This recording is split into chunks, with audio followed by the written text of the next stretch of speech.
L'hôtel Hamilton se dressait à l'angle de la 5e avenue et de Pine Street depuis plus d'un siècle, sa façade en briques rouges témoignant de l'âge d'or de Seattle. Depuis mon bureau sur la mezzanine, je voyais les grues de construction tournoyer comme des vautours, tandis que des tours de verre modernes s'élevaient de tous côtés autour de notre petit morceau d'histoire. Bientôt, il viendrait pour nous aussi, ou du moins, c'est ce qu'il pensait. Je suis Sarah Hamilton, la dernière héritière de l'hôtel Hamilton, bien que ce titre ne signifie plus grand-chose aujourd'hui. Notre établissement autrefois prestigieux peinait à survivre depuis des années, incapable de rivaliser avec les chaînes de luxe et les hôtels-boutiques qui dominaient désormais le centre-ville. Du moins, c'est ce que tout le monde croyait. Mademoiselle Hamilton ? Maria, notre gouvernante en chef depuis 30 ans, frappa doucement à la porte. Les gens d'Apex Développement sont encore là.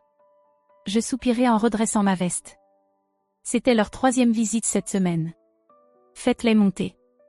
Marcus Chin et Victoria Ross entrèrent dans mon bureau comme s'ils en étaient déjà propriétaires, ce qui, selon les documents étalés sur mon bureau, ne tarderait pas à être le cas. Apex Développement avait fait ce qu'il considérait comme une offre généreuse de 2 millions de dollars pour la propriété, bien en dessous de sa valeur réelle, mais suffisante pour mettre la pression sur une entreprise supposément en faillite. Sarah, sourit Marcus, parfait dans son costume hors de prix, avez-vous eu le temps d'examiner notre offre finale ? Je jetai un coup d'œil au contrat, repensant au secret que j'avais découvert la veille en fouillant dans les vieux dossiers de mon grand-père. J'ai quelques préoccupations concernant les clauses de préservation historique. Victoria agita la main avec désinvolture. Le bâtiment n'est pas officiellement classé monument historique. Une fois la vente conclue, Apex pourra procéder à son projet de développement sans restriction. C'est ce qu'il pensait. Mais grand-père Hamilton avait été plus rusé que personne ne l'imaginait. L'hôtel perd de l'argent chaque mois, ajouta Marcus, son sourire devenant carnassier. Les taxes foncières dans ce quartier ont triplé. Combien de temps pouvez-vous encore tenir à perte ? Il n'avait pas tort sur les défis. L'Hamilton était en difficulté depuis la mort de mon père, il y a 5 ans. Nous avions perdu nos clients d'affaires au profit d'hôtels plus modernes, nos coûts de maintenance ne cessaient d'augmenter, et les taxes exorbitantes du centre-ville de Seattle nous étouffaient. Mais nous n'étions pas aussi désespérés qu'ils le pensaient. 2 millions, c'est plus que raisonnable, insista Victoria. Surtout vu l'état du bâtiment. L'électricité doit être refaite, la plomberie est obsolète, et soyons honnêtes, l'ensemble nécessite une rénovation complète. Je posai la main sur le bureau antique de mon grand-père, me remémorant les heures passées ici enfant, à l'écouter raconter les heures de gloire de l'hôtel et à protéger le secret qu'il avait caché, attendant le bon moment. L'Hamilton a toujours été plus qu'un simple hôtel, dis-je doucement. Il fait partie de l'histoire de Seattle depuis plus d'un siècle. Mon grand-père me parlait du bar clandestin installé au sous-sol pendant la Prohibition, des musiciens de jazz qui animaient notre salle de bal. Les réunions secrètes pendant la Seconde Guerre mondiale étaient une partie fascinante de son histoire. Marcus m'interrompit, à peine dissimulant son impatience. Mais l'histoire ne paie pas les factures. Notre offre expire à la fin de la semaine. Après ça, il haussa les épaules. Les banques ne sont pas très sentimentales en matière de saisie immobilière. Ils partirent, laissant derrière eux le contrat et le poids de leurs menaces. Dès que la porte se referma, je sortis le document que j'avais trouvé la veille, l'acte de propriété original signé par mon grand-père en 1973. Un acte contenant une clause très spéciale que les avocats d'Apex avaient, d'une manière ou d'une autre, complètement ignorée. Mon téléphone vibra. Un message de Tom, mon meilleur ami depuis l'université et désormais l'un des avocats spécialisés en immobilier les plus réputés de Seattle. J'ai trouvé. La clause est toujours valide. Appelle-moi dès que possible. Je souris, me remémorant les paroles de mon grand-père des années plus tôt. Parfois, Sarah, le meilleur coup en affaires, c'est de laisser tes adversaires croire qu'ils ont gagné, jusqu'au moment où ils réalisent qu'ils ont tout perdu. L'Hamilton renfermait des secrets bien plus profonds que son histoire, des secrets qui allaient réduire à néant les ambitions d'Apex et leur projet de 100 millions de dollars. Mon père n'avait jamais su pour cette clause. Mon grand-père avait emporté ce secret dans sa tombe, ne laissant qu'une lettre à mon intention, à découvrir lorsque le moment serait venu. Hier soir, en fouillant dans ses anciens dossiers en prévision de la vente, je l'avais enfin trouvé. Ma chère Sarah, si tu es en train de lire ceci, cela signifie que quelqu'un essaie de s'emparer de notre hôtel. Mais ce qu'ils ignorent, c'est qu'en 1973, alors que Seattle se mourait et que les propriétés du centre-ville ne valaient plus rien, j'ai ajouté un pacte spécial à l'acte de propriété, l'Hamilton Hotel ne pourra jamais être démoli ni modifié de manière significative sans l'approbation unanime de tous les membres vivants de la famille Hamilton. Pas seulement une majorité unanime. Et ce pacte reste valable pour tous les futurs propriétaires, pour toujours. Je posai la main sur l'acte original. Ses pages étaient jaunies par le temps, mais son langage juridique était d'une clarté cristalline. Toute tentative de démolition ou de modification de l'hôtel nécessitait mon approbation, une approbation que je ne donnerais jamais. Mais ce n'était même pas le plus grand secret de l'Hamilton. Un coup frappé à la porte interrompit mes pensées. Entrez. Maria entra, refermant soigneusement la porte derrière elle. Mademoiselle Sarah, les hommes de la société historique sont là. Ils ont terminé l'inspection du sous-sol. Je me levai brusquement, et elle sourit, ses yeux brillants d'excitation. Ils l'ont trouvé. Exactement là où votre grand-père avait dit qu'il serait. Les tunnels originaux de Shanghai, connectant 3 autres bâtiments. Ils sont intacts. Et ils sont spectaculaires. Les tunnels de Shanghai, un réseau de passages souterrains s'étendant sous le centre de Seattle. Utilisé pendant la Prohibition, selon certaines rumeurs, également dans le cadre du chemin de fer clandestin et dans les esclaves en fuite. La plupart avaient été détruits ou scellés au fil des ans. Mais d'après les lettres de mon grand-père, ceux de l'Hamilton avaient été préservés, cachés derrière des murs factices dans le sous-sol. Et, selon l'évaluation préliminaire de la Société historique, cette découverte rendrait l'hôtel éligible au statut de monument historique national, ce qui rendrait pratiquement impossible toute tentative de développement immobilier. Mon téléphone vibra de nouveau. Tom m'envoyait des documents confirmant que le pacte était inviolable.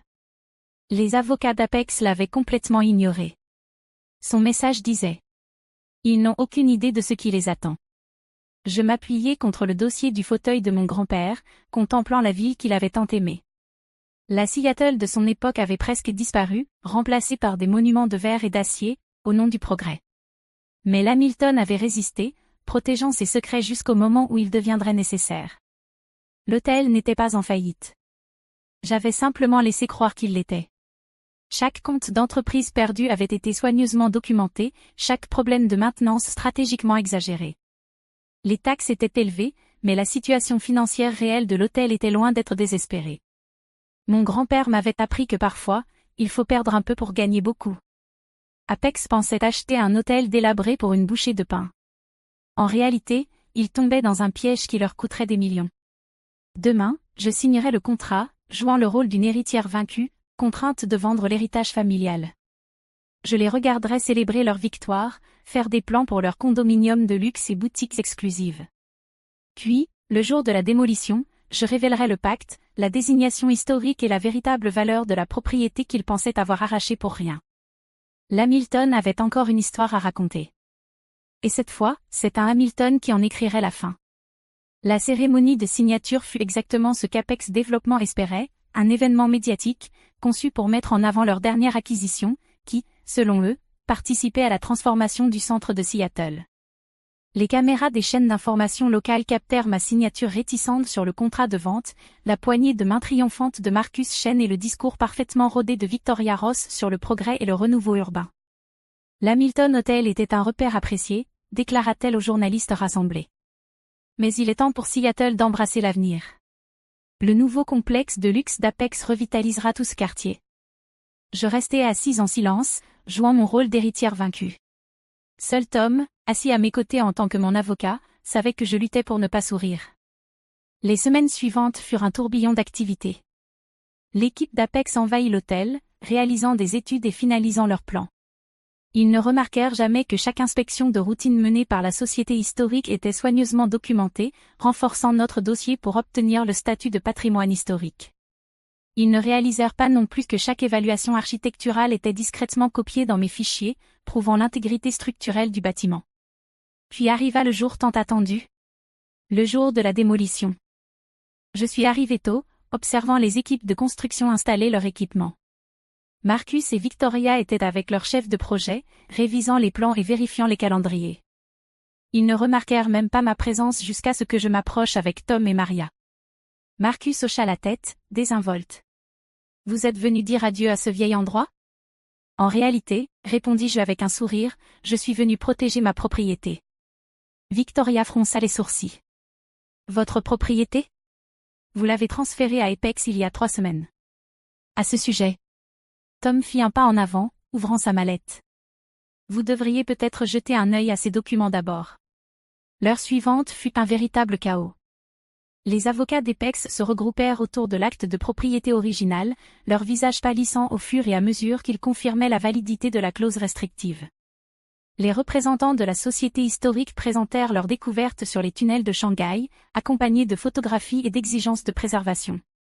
Des fonctionnaires municipaux arrivèrent avec des documents préliminaires désignant l'hôtel comme patrimoine historique.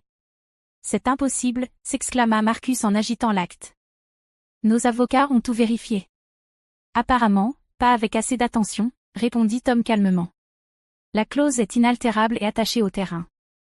Vous ne pouvez ni démolir ni modifier significativement l'hôtel sans l'approbation unanime de tous les Hamilton vivants. »« Très bien », rétorqua Victoria, irritée. « Quel est votre prix ?» Je souris, canalisant la confiance tranquille de mon grand-père. « Il ne s'agit pas d'argent. Le Hamilton n'est pas à vendre. Du moins, pas pour être démoli. » Je me penchai légèrement en avant. Mais j'ai une proposition pour vous. Pendant les 2 heures suivantes, dans l'ancien bureau de mon grand-père, j'exposai mon plan. Le Hamilton resterait debout, avec sa façade historique et ses éléments architecturaux essentiels préservés. L'intérieur, en revanche, serait modernisé avec soin, combinant élégance classique et luxe contemporain. Les tunnels de Shanghai deviendraient une attraction touristique unique, attirant des passionnés d'histoire du monde entier. Le terrain vaut 100 millions de dollars en cas de démolition, expliquai-je en leur montrant des analyses de marché et des projections.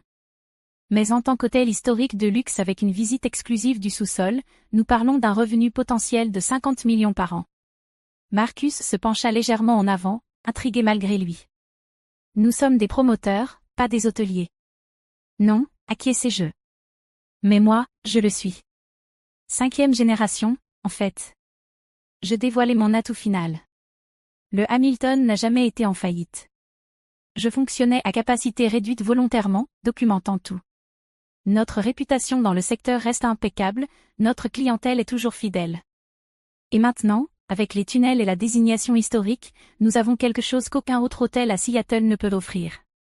Victoria plissa les yeux. Qu'est-ce que vous proposez exactement ? Un partenariat. Apex fournit le capital pour les rénovations, en respectant les directives de préservation historique. Le Hamilton Hotel apporte la propriété, l'expertise et des atouts historiques uniques. Nous partageons les bénéfices à 50-50e. Et si nous refusons, défia Marcus. Tom sourit. Alors, vous posséderez une propriété que vous ne pourrez ni développer, ni démolir, ni vendre à un prix proche de ce que vous avez payé. Pendant ce temps, la désignation historique exigera des travaux d'entretien et des mesures de préservation extrêmement coûteux. Les négociations se sont poursuivies tard dans la nuit. Au matin, nous avions un accord, Apex financerait une restauration historique de 50 millions de dollars, préservant le caractère de l'hôtel tout en modernisant ses commodités. Les tunnels de Shanghai seraient restaurés et ouverts aux visites. Le plus important, le Hamilton continuerait d'être un hôtel géré par sa famille fondatrice. Un mois plus tard, je me tenais dans le hall principal, observant le début des travaux de restauration. Les sols en marbre d'origine étaient soigneusement nettoyés, les accessoires en laiton poli jusqu'à retrouver leur éclat. Aux étages supérieurs, les chambres étaient élégamment modernisées sans perdre leur charme historique. Maria apparut à mes côtés, souriant devant toute cette effervescence. « Ton grand-père serait fier. » Il avait tout prévu, murmurai-je. La clause, les tunnels cachés, même le timing exact. Il savait que quelqu'un tenterait de démolir son héritage, alors il s'est assuré que ce soit impossible. L'hôtel rouvrit 6 mois plus tard, recevant des critiques enthousiastes. L'histoire rencontre le luxe, titra le Seattle Times. L'hôtel Hamilton dévoile des secrets souterrains, écrivit le Travel Channel. Notre taux d'occupation atteignit 95% en quelques semaines. Marcus et Victoria, à leur crédit, s'adaptèrent rapidement au nouveau partenariat. Ils découvrirent que préserver l'histoire pouvait être aussi lucratif que la détruire, parfois même davantage. Les visites des tunnels de Shanghai devinrent l'attraction touristique la plus prisée de Seattle. Un soir, alors que j'étais dans le bureau de mon grand-père, observant le soleil couchant dorer la ville, je trouvai une autre lettre cachée dans son secrétaire. Elle avait été écrite quelques jours avant sa mort. Ma chère Sarah, à cette heure, tu as déjà sauvé le Hamilton et découvert sa véritable valeur. Mais le vrai trésor ne réside pas dans les tunnels, ni dans la clause restrictive, ni même dans l'hôtel lui-même. Le véritable trésor est la compréhension que le progrès ne signifie pas toujours raser le passé. Parfois, cela signifie bâtir dessus, préserver ce qui compte et l'adapter à l'avenir. Tu l'as fait magnifiquement. Le Hamilton n'est pas qu'un hôtel. C'est un pont entre les siècles, un gardien d'histoire, un rappel que certaines choses méritent d'être préservées. Je te confie ses secrets, son héritage. Et, quand le moment viendra, transmets ces leçons à la génération suivante. Avec fierté et amour, grand-père. Je touchais le bois ancien du secrétaire, sentant les couches d'histoire sous mes doigts. Dehors, la Seattle moderne s'élevait, ses tours de verre reflétant le soleil couchant. Mais ici, au Hamilton, passé et présent avaient trouvé une façon de coexister, se renforçant l'un l'autre. Aujourd'hui, l'hôtel Hamilton est toujours debout, preuve que le progrès ne signifie pas toujours destruction. Nos chambres allient charme historique et luxe moderne, les tunnels de Shanghai attirent des touristes et passionnés d'histoire du monde entier, et même Apex a adopté notre vision, utilisant le succès du Hamilton comme modèle pour d'autres projets de préservation dans d'autres villes. Marcus plaisante encore sur la façon dont je les ai battus. Nous pensions acheter une démolition, a-t-il admis lors de notre dernière réunion du conseil. Au lieu de cela, nous avons acheté un héritage. Les grues de construction sillonnent toujours le centre-ville de Seattle, mais elles ne ressemblent plus à des vautours. Le changement est inévitable. Mais certaines choses, l'histoire, la famille, l'intégrité, demeurent. Le Hamilton a protégé ses secrets jusqu'au moment opportun. Tout comme mon grand-père avait protégé sa plus grande leçon, parfois, la meilleure façon de construire l'avenir est de préserver le passé. Chaque soir, je parcours l'hôtel, comme mon grand-père le faisait. Je salue les clients, vérifie chaque détail, m'assure que les standards du Hamilton ne vacillent jamais. L'ancien panneau des clés est toujours derrière la réception, même si elles sont désormais électroniques. L'horloge du hall continue de sonner les heures, son cadran en laiton brillant sous la lumière. Et, dans les tunnels restaurés en contrebas, les touristes se rassemblent pour écouter les histoires du passé de Seattle. On dit que tout bâtiment historique a ses secrets. Le secret du Hamilton, c'est qu'il n'a jamais été qu'un simple hôtel. Il est un témoignage du pouvoir de la patience, de la préservation et de la force silencieuse de ceux qui protègent ce qui compte vraiment. Quant à moi, je ne suis que la dernière d'une longue lignée d'hôteliers Hamilton, gardant notre héritage vivant, une histoire à la fois. Et un jour, lorsqu'un autre promoteur viendra avec des rêves de gratte-ciel et des profits astronomiques, il apprendra la même leçon qu'Apex a apprise, certaines choses valent plus que l'argent. Certains bâtiments renferment plus que des souvenirs. Et certaines batailles ne se gagnent pas par la force, mais par la vision. Le Hamilton est prêt pour son prochain siècle. Sa façade de briques rouges demeure fière, rappelant que tout progrès ne nécessite pas de destruction. Parfois, la plus grande victoire est simplement de rester debout, de protéger ce qui compte et de prouver que les meilleures histoires sont celles qui résistent au temps.